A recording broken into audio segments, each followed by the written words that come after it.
Now, when it comes to modern warfare and the stakes are high and you're talking about people dying and you're talking about sensitive political situations, all you have to show is that you have the ability to cause some serious damage. And by buying weapons and technology from the Chinese that is comparable, if not to the same level, even if it's just a level below, is still extremely dangerous for the United States. Why? Because now a mission that would have been 100% success rate is now a 50% success rate. Now we're talking about your $2 billion B-2 bomber potentially getting shot down, or one of them getting shot down. These are losses that the United States simply can't sustain at this point politically, especially Trump.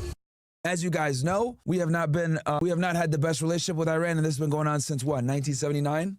And to be honest with you guys, if we really want to go back with the history of Iran, you got to go back to like 1953 with Operation Ajax, where we basically overthrew their government alongside the MI6 and the Mossad and the CIA, which back then, it was the CIA back then. And it was because of their, oil, essentially. They wanted to, they wanted a little bit of autonomy with their own resources. We said no, because the Brits haven't had a problem with that. We went in and overthrew Mossadegh, got him jailed, and this led to the Shah taking over, or the Shah's father, if I'm not mistaken, taking over for roughly 20 plus years. This led to the Iranian Revolution of 1979 and the theocracy that we have in power now. And that's who's been in power pretty much the whole time, that style of governance. Obviously, they have a very big issue. Their top ops are, and they've had a problem with it. Got top 8 here.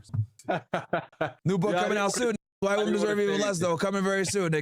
Okay, so anyway, sorry, that was from OSS earlier. So anyway, Iran has been really, the entire Muslim world has had a problem with Israel's presence there, but through either coups, wars, assassinations, destabilization efforts by the West, Israel's basically toppled and destroyed every single Muslim/Arab country that stood in its way in the Middle East from being the hegemon in the Middle East. And the only country that's left now at this point, guys, is Iran, and what Iran has done, knowing that is a very capable military and a very capable intelligence powerhouse alongside the United States, is they've done a couple of things to protect themselves, And the things that they did to protect themselves was, number one, create the Axis of Resistance, which essentially funds and supports a bunch of proxy powers in the region, to combat Israel's aggression, They support the Houthis in Yemen. They support Hamas in the Gaza Strip, who's literally right there on the Israeli border. I don't know if you can pull up a map real quick for me, Riyadh, on your side.